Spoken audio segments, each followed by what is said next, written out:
Hello and welcome to the class. I am Vaishali Sharma, your psychology educator, and today we are on chapter 4th of our class 12th, and these are certain things about myself. Without any further delay, let's begin. If you want to join my classes, you can contact on that number. Psychological disorders. So we think that psychology is all about studying psychological disorders, but it's not the reality. So we will learn about psychological disorders today. These are basically the problems in our behavior, cognition, and also our emotion. These actually put the person into distress in all the spheres of their life, including work, including their relationship, including their school. So it is also characterized by these 4Ds. First of all, deviance, then we have dysfunctional, then we have distress, and then danger. So deviance, social deviance, that is a behavior that is inappropriate to be done in a social setting, and also the behavior that is statistically insignificant or statistically deviant. We can say that statistically deviant behavior for a 2-year-old will be engaging in sexual activity. They must not know about it according to their age. So that can be a deviant behavior according to their age, statistically as well as socially. Then we have dysfunction. So people with disorders basically have a lot of dysfunction in their all the areas of their life. If somebody is having obsession to check the locks of the house and they're checking the locks to like 100 times a day, they are actually missing out on going to workplace, missing out on going to their children PTM, or missing out to do anything in their life except for checking the locks of the house. Then we have distress. Because they are missing out on everything in life, they have distress. We think that people suffering from certain disorders do not have any problem, they just give problem to others, but no, they also suffer. Then we have danger. So danger can be also to you and can also be to themselves. They can start going on a killing spree, they can harm themselves, they can be suicidal. Like in depression, we have people who are majorly suicidal and they don't like to talk to other people about it and they suddenly attempt suicide. And what about the others left behind? Then we have concept of abnormality. So abnormality, as the name suggests, we think that something away from normal is abnormal. But what do you think? What is your definition of abnormality? People like coming from rural background or something, some people who are very orthodox might think that having a neon nail paint or mini skirts can be abnormal to them. But is it really so? So abnormality has various dimensions. Abnormality has various definitions. Abnormality for others can be different, for us can be different. So abnormality has been described in a very beautiful manner, that it is basically something that is away from your norms and standards but not your beliefs and attitudes. Okay, so first of all, we have approaches to abnormal behavior. So if something is like not related to your norms or not something related to your habits, skills and arts of your society, then that can be considered as abnormal. And something that is maladaptive, that is like adaptive behavior is a behavior which has like a behavioral pattern which is helping you to live your life, which is helping you to succeed. Whereas in a maladaptive behavior, you are actually learning to behave in a manner which is not helpful for your adaptation in the society. Then we come to historical background. So भूत प्रेत की कहानी तो हमने बचपन से सबने सुनी है कि भैया भूत होते हैं, भूत नहीं होते हैं. It's a never ending debate. I have no comments on it. But historically, people used to think that anybody who is suffering from schizophrenia or dissociative identity disorders, the names that we have given, that we have described, the psychology have described, were the people who were possessed. Possessed by whom? By devils, evils, witches, no matter whatever they used to think. But abnormal behavior was actually characterized as some magical forces, by like supernatural approach. They used to think that this evil person has a control over the mind of the other individual, and now this individual needs to be like we needs to take this person out from the control of that evil. So in many societies there were these ojhas, these medicine men, these shamans. So these ojhas were not related to biology. If you think that ojha or shaman is saying medicine men, so this men have like some medicine power or medicine knowledge, no. This person was believed to be in contact with those supernatural forces, and the medium through which the spirits can communicate to the human beings, and through the shaman, the affected person can learn which spirits are responsible for his or her problem and what needs to be done to appease them. So there was this person who's a victim, who they think has like been possessed by the evil. Then there is this Oja man, and then there is the surrounding people who just are the bystanders, or what we call it, just the spectators. So these people used to just see whatever is happening, and this person was considered to be a person who was having the connection with that power or with that evil. And now this evil is saying that you should do this, and then only I will leave the body of this person who's the victim, who has been like for them possessed. So this was the history of psychological disorders. So first of all, supernatural approach, then we have biological and organic approach. So people started believing in science, and they started believing that there are certain problems in hormones and also in our brain functions and our body that actually causes disorders, and not something that is related to the supernatural approach. Of course, if there is like excess dopamine, schizophrenia may be occurring. Then if you have very less dopamine, Parkinson's may occur. If there is an imbalance in serotonin, you have mood disorders, you have depression disorder. Then you have GABA. If you have low activity of gamma aminobutyric acid, then you might have anxiety disorders. If you have high level of glutamate, then you can have excitotoxicity, and you can have, what do we call it, multiple disorders that are genetic also sometimes. So biology do play like a major role in disorders and not the evils. We have the psychological approach that thinks that individual, how we believe, think and behave in an environment does affect how are we going to have the disorder. Then we have organismic approach. So Hippocrates, Socrates and Plato used to say that it's the disturbance in the behavior is arousing from the conflict between emotion and reason. So you think that you should be liked by everybody, you think that everybody should love you, you think that everybody around you should respect you. So these shoulds in your mind are basically putting you on the edge of having certain disorders and developing certain problems in your mind, because you cannot adjust in the environment by saying that everyone should respect you. Why? Like everyone should love you. Why? So these are certain things that puts us in a position where we have conflict in our mind, that this person is not respecting me, I'm not going to serve them food. And what about if you're a mother or a father or a brother or a sister or a primary caregiver of the child?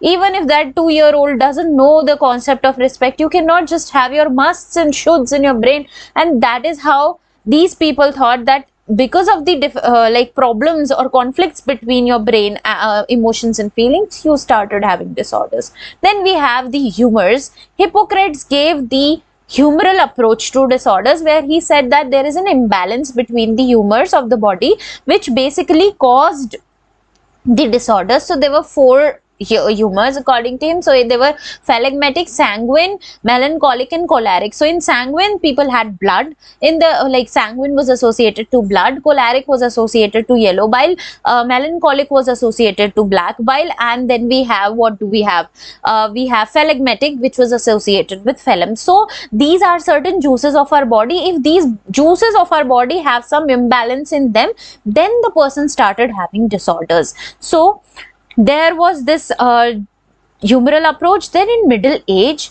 people literally, I should not use the word, but went insane. They started killing people who started having disorders, and majorly women were those who were suffering from these disorders. So they started calling that these are certain demons that have been like inside the body of the human, and they started actually doing witch hunt. That is like people with disorders were killed.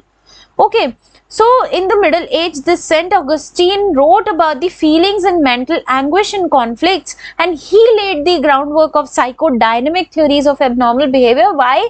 Because it is important to recognize the fact that there is biology involved in disorders, and not something related to demons and evil, that you're going on a killing spree of the individual who are not doing well in their life.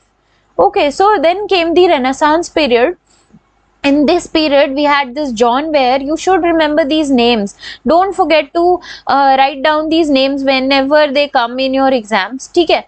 Then we have like Renaissance period. In this, the period was marked by increased humanism and curiosity about behavior. Here people started having humanism, that is care for other individual, considering other individual, thinking about other individual, and they started having curiosity about the behavior, that if these people are behaving in this way, why are they behaving, and not having certain demons in their own head by killing, going on a killing spree and killing, like doing witch hunt and all.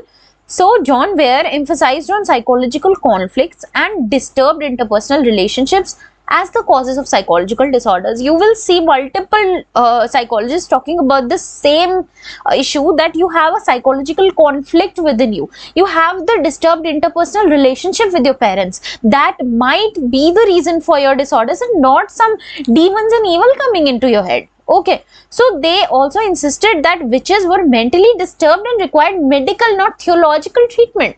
Okay, theological treatment was their spiritual treatment. I am a spiritual person. I'm no way saying that there should not be like a spiritual treatment or something. But if somebody is ill, you should get them treated mentally by some medicines or something, not by killing them. Okay.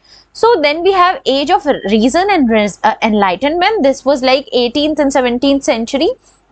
So here scientific methods basically replaced these faiths and dogmas for understanding the abnormal behavior, and they were like reform movements, and they were like asylums in Europe and America. Obviously the West always developed first, so there was also new inclination towards deinstitutionalization, where people were like placed, like we had community care for the mentally ill individual, and we started having people mindset change from like demons and witch hunt to actually seeing the problem as something which has like a major cause which is there in the head and not in the environment. Then we had the interactional approach, the biopsychosocial approach. I'm not kidding, this approach is like appearing in board exams like again and again and again and again. So first of all, we have biopsychosocial approach. So it's the cluster of the three: biological, psychological and social. All three together are known as biopsychosocial approach or interactional approach. So these are basically in which the expression of the problem has been described to be the combination of your biology, that is your brain, your hormones and all of your body involved, also your psychology, your thoughts and feelings, and again there is the society, your interpersonal relationship with others was the major role, had the major role for the disorders to occur in person's mind. Okay, so then came the classification of psychological disorders finally, which we are reading now, was established way back. See, we are reading DSM-5, which is established in 2013, and now we have also DSM-5 TR, which I think was established in 2020, and like we will be having all of these DSM-6 and 7s and 8s and like many more. But these classification of psychological disorder was very important. This was done by the psychologists and psychiatrists and social workers. So why was this done? Basically, if I have diabetes, if the doctor doesn't know what diabetes is, and if I have cancer or thyroid or any of the problem, if these problems are not classified, that these are certain symptoms that are there in this disorder and not in the other one, how are people going to communicate about it? How is the doctor of like diabetes having the patient of thyroid will transfer or will refer this thyroid patient to somebody who treats thyroid and not diabetes? If you do not have the classification system, you need the classification system for basically communicating the disorder between people, basically understanding what are the symptoms of the disorder, and also by actually having the maintenance or record of the whole disorder. So we have this Diagnostic and Statistical Manual of Mental Health Disorders, and it is like currently given by APA, American Psychiatric Association, and we also have ICD, International Classification of Diseases 10. So this is given by WHO, World Health Organization. In ICD, we have all the diseases and disorders of the environment, and in this F codes have the psychological disorders, whereas in diagnostic and statistical manual of mental health disorders we only have mental health disorders. Okay, so in these two books we have all the clinical features, symptoms, features, about everything explained in the manual.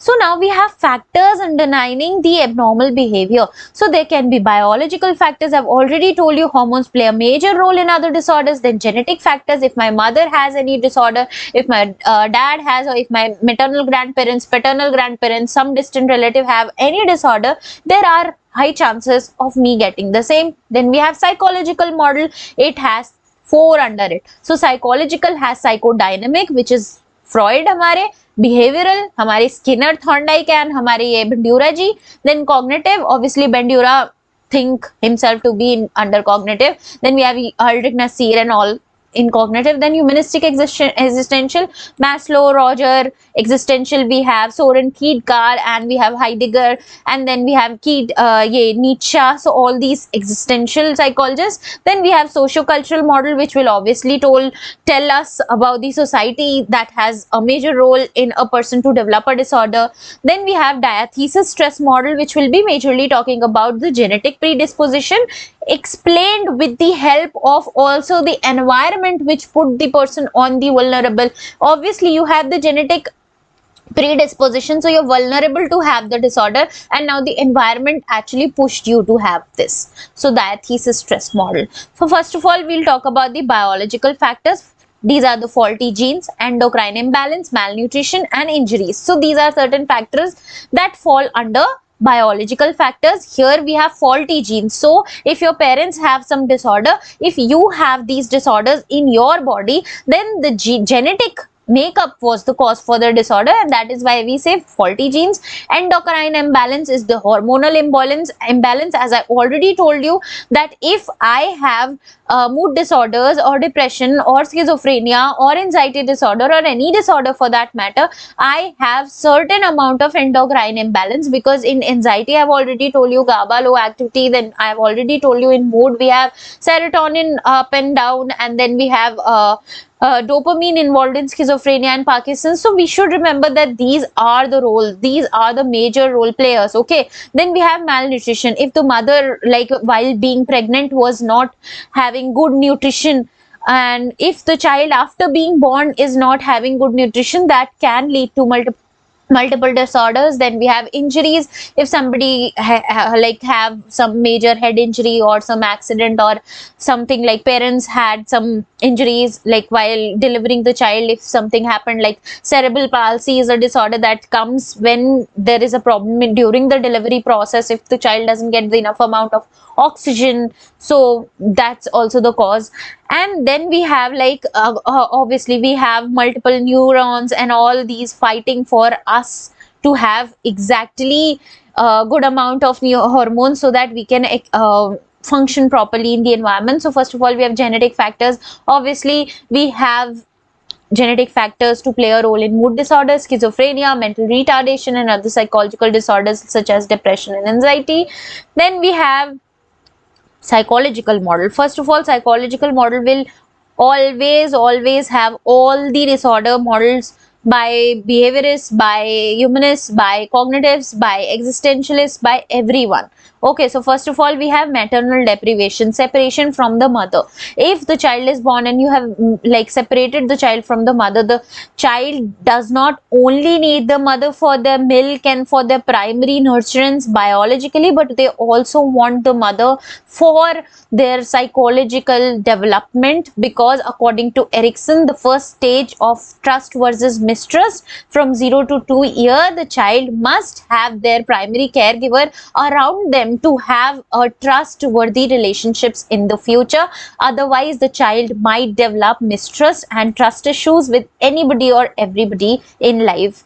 So we have lack of warmth and stimulation during the early years. Then we have faulty parent-child relationship if the child has been rejected, because parents these days do not actually discuss, not these days actually they discuss about having a child or not, but earlier children were born like as Bhagwan ji ki den or as Allah ki den or as any god's den, but now people discuss Otherwise, if you have a child and you never wanted this child, so in this situation you will have internal or external rejection towards the child. You will either have overprotection towards the child because of the reaction formation. I've already discussed that I never liked that child, so I formed the reaction of loving, like over loving the child, so that the child never know about the fact that I never loved or liked or loved to have that child. Then we have over permissiveness, that my child, I am the richest person in the world, so my child should have everything, should do anything, and I will see to it. Like major, I don't want to name the famous people whose children actually get up, like caught into the drug smuggling and all, but they get like free from the custody because obviously.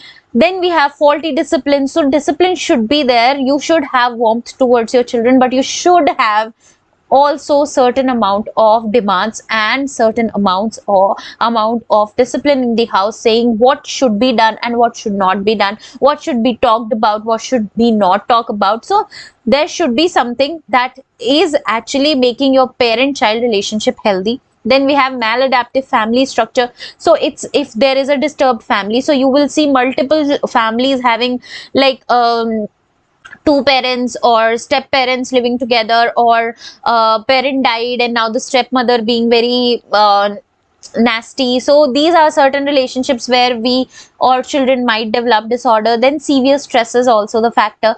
First of all, we have psychodynamic factors. So psychodynamic always thought that the abnormality in the behavior has always come from the conflict within the person. So you have id, ego and superego. So there is the conflict between id and superego always. It can be the conflict between id itself or ego or superego. So that unconscious conflict within ourselves actually lead to the disorder. So for example, let's take a case study.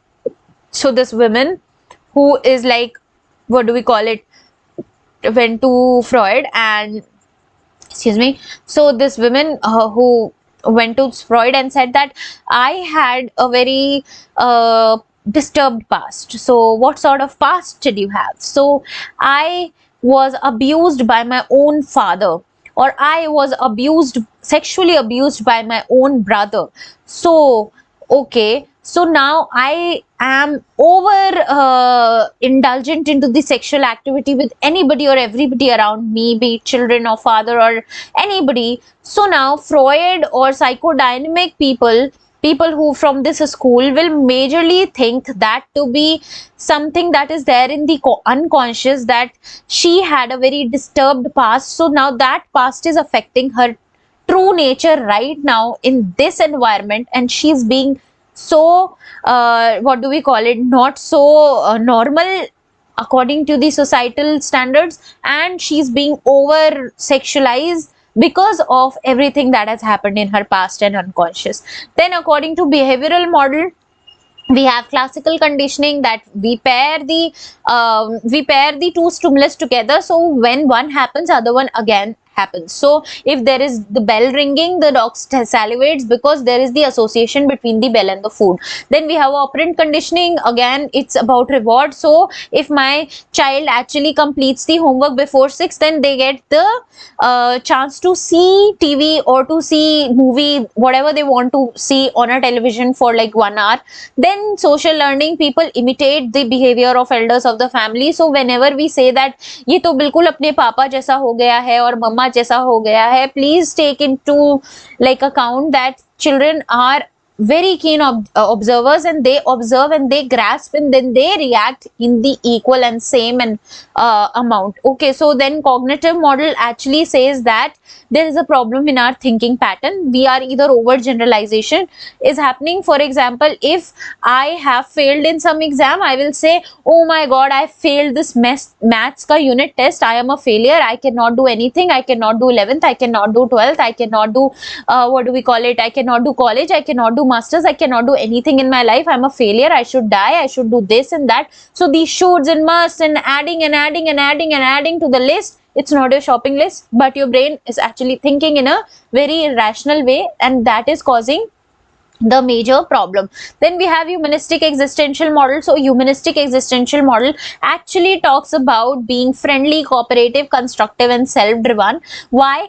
Because people thought that there is a goodwill within themselves. Individual are actually very optimistic and goal directed, and they are majorly thriving towards the goodness and growth. So we should be cooperative and friendly with them so that they can construct the what do we call it, self-actualized personality, and not something that is given by conditions. And for that we need to have good empathy, authentic and dysfunctional life that actually makes the person to be highly self-actualized. Then we have socio-cultural model. So if there is a war or violence in the environment, then how do you think the people will be happy? They'll not be happy, they'll not be satisfied, they'll not even think nicely, they'll not even feel good. They'll might have their own relatives or their parents or the kids being killed in front of them. They might have trauma, they might have post-traumatic stress disorder. So such factors does play a role in actually having the disorder develop in their brain. Then we have group prejudice and discrimination. So if you're prejudiced, if you are discriminated against, so nowadays you will see a masculine protest given by elder that girls of the family, if have been raised in a family where there is like male preference, boy preference, they start to develop a masculine protest. They start calling themselves मैं खाऊंगा, मैं पीऊंगा, मैं जाऊंगा, मैं तो आ गया, and they're using the words that should be used by the opposite gender just to feel that they are also important. So because they are discriminated, they're prejudiced, they might have certain problems in their head.